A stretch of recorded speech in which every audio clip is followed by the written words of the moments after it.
Almost drowned in a tidal wave of kindness today, January 19th, 2012. I can't deny it. I was rather nervous this morning about the upcoming interview with Susan Amarangan of CTV News Edmonton.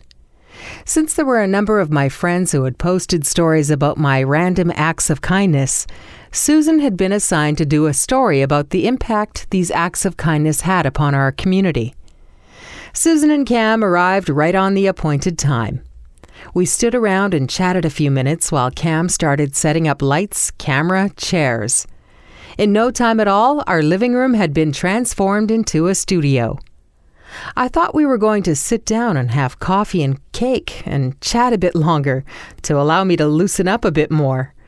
But Cam was ready to go. Susan sat opposite me, and before I knew it, the camera was already rolling. Susan asked me to provide a bit of background about how long I've been doing random acts of kindness. My mom told me I had always been kind to others. Did I remember the very first act of kindness? Couldn't recall.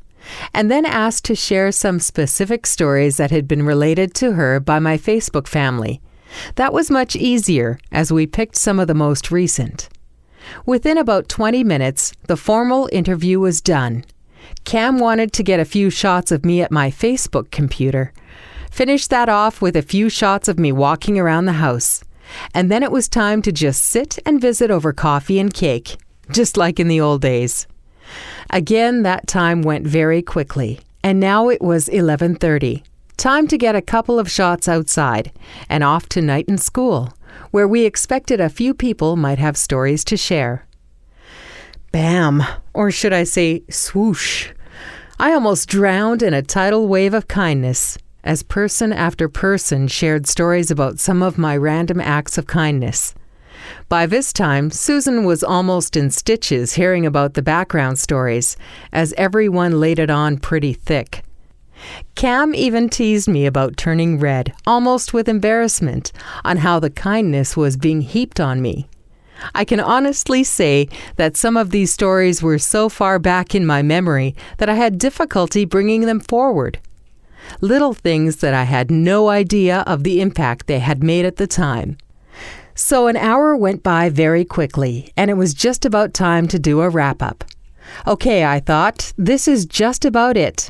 Time to relax.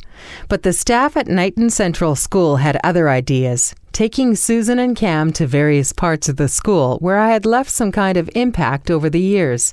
So the camera kept rolling, with some very surprised students being caught on tape going about their regular activities. I would like to thank everyone for their kindness in sharing stories today. Literally, I had no idea. So now, all of these stories will be boiled down to 1.5 to 2 minutes. If you can imagine the job that Susan and Cam have to do to boil this all down to a short piece. So please don't be disappointed if you did a lengthy interview and you get no airtime. This story will be broadcast on CTV News, and the first airing is scheduled for Tuesday, January 24th. Susan said it will likely be aired a few times, but had no idea exactly how many. Apparently, it will be similar to stories being run presently about Kurt Browning, our champion figure skater from Caroline. Again, thank you all. It really was quite a day.